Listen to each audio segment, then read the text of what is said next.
Hey everybody, it's Kay. I hope you're doing well. So it's March and I'm so excited. Daylight saving time, spring, and March Mystery Madness. I love thrillers and mysteries. You all know that. I say it all the time. And I always get really excited when this time of year comes around in the book community because I love getting all of the great recommendations that so many people share during the month of March. Shout out to the founders of March Mystery Madness, Troy Towle and Elizabeth from Lizzie Faye Loves Books.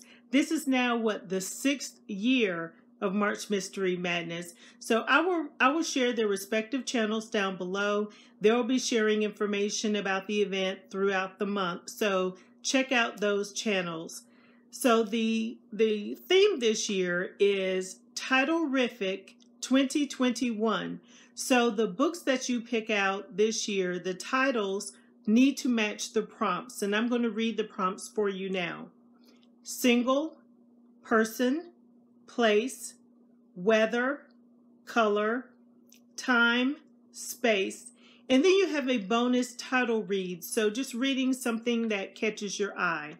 So I'm going to share with you 4 books that match the prompts for March Mystery Madness, and 4 books that don't match the prompts, but they were mysteries and thrillers, and I wanted to check them out anyway. So the first book I have matches the prompt single, and I'm using this as a single word title, Safe, and it is by S.K. Barnett. The story is about a 6-year-old little girl who is going 2 doors down her street to play with her best friend, and she disappears.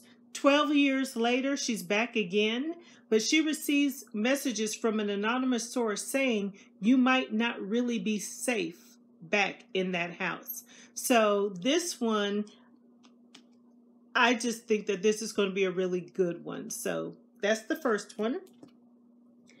The next 2 books are based on the prompt person, and the first one is The Lady Upstairs, and it is by Haley Sutton.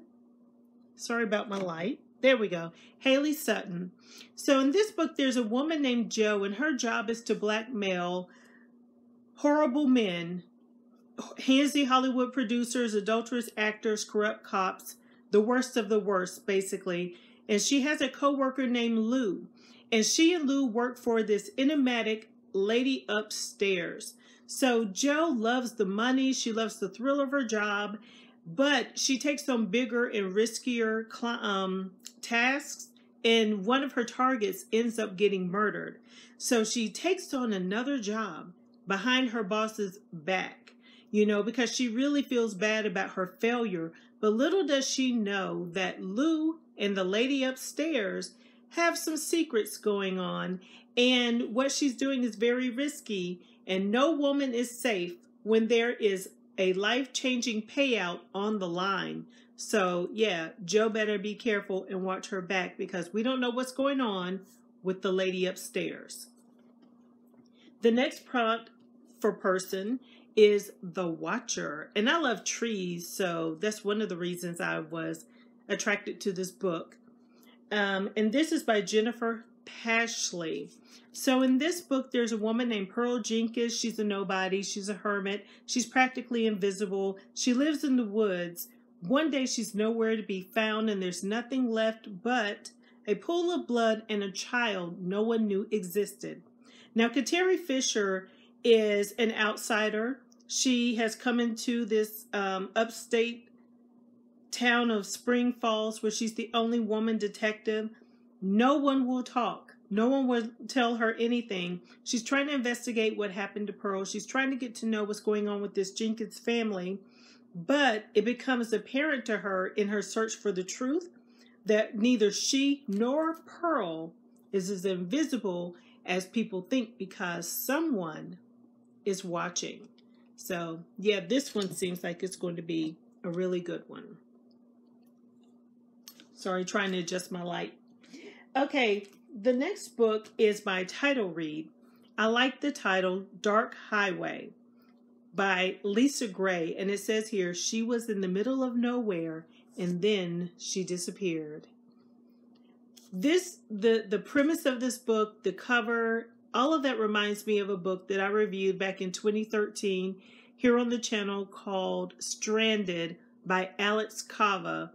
And it sounded like, well, kind of the same premise, but someone is on a dark road and they're waiting for help, and you know, you don't know who's coming to help you out. And this just kind of reminded me of that. So LA-based artist Lori Simmons disappeared 2 months ago. Her camper van abandoned on the isolated 29 Palms Highway, miles away from anything or anyone. So with the police investigation stalled, her parents hire Jessica Shaw to find out the truth of what happened. So Jessica, along with her partner Matt, they discover that 2 other women have disappeared in this same area.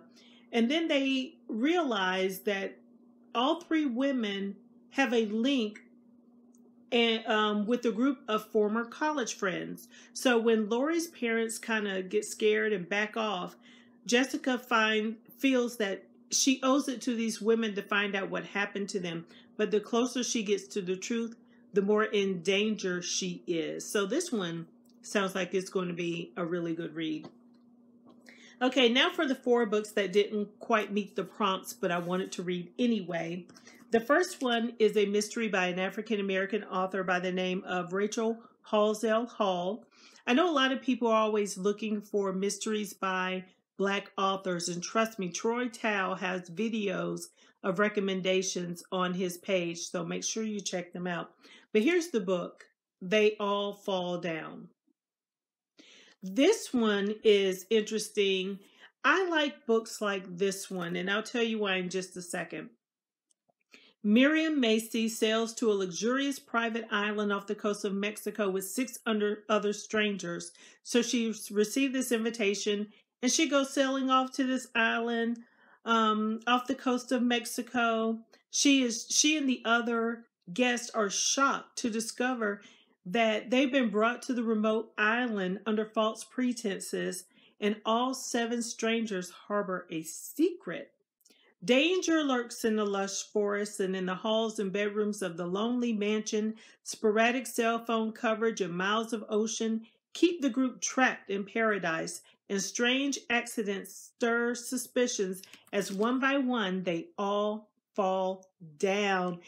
I like books like this because I like the idea of people trapped in a place, in a location, and one by one they're being picked off, and you are trying to figure out who did it and who the last person standing is going to be.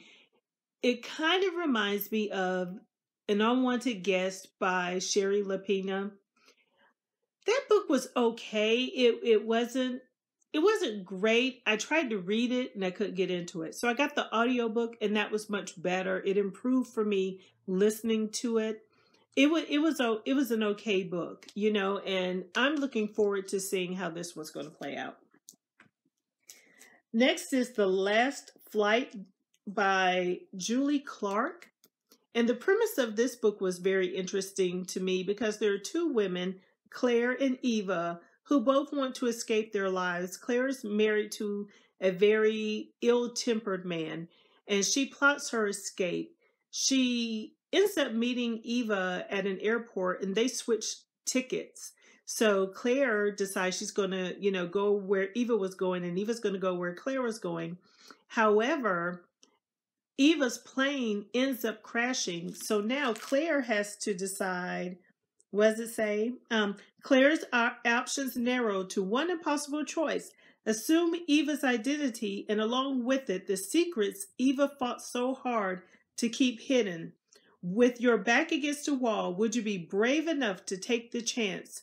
Take the chance you're given. So yeah.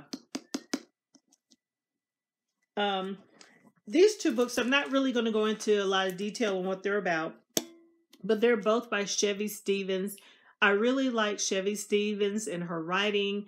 She writes books about young women in these horrible circumstances, but somehow they always pull through. This one is Always Watching. And then this next one is Never Knowing. Yeah, and the synopsis on these are really kind of long, so I'm not going to really get into it. But just know Chevy Stevens, if you want good suspenseful books about young women, like I said, overcoming horrible circumstances, mystery thriller, some can be graphic, there could be some domestic abuse and some assault in some of her books, but her books are just so well written and I really, really enjoy them. So that is my haul. I'm not saying my TBR.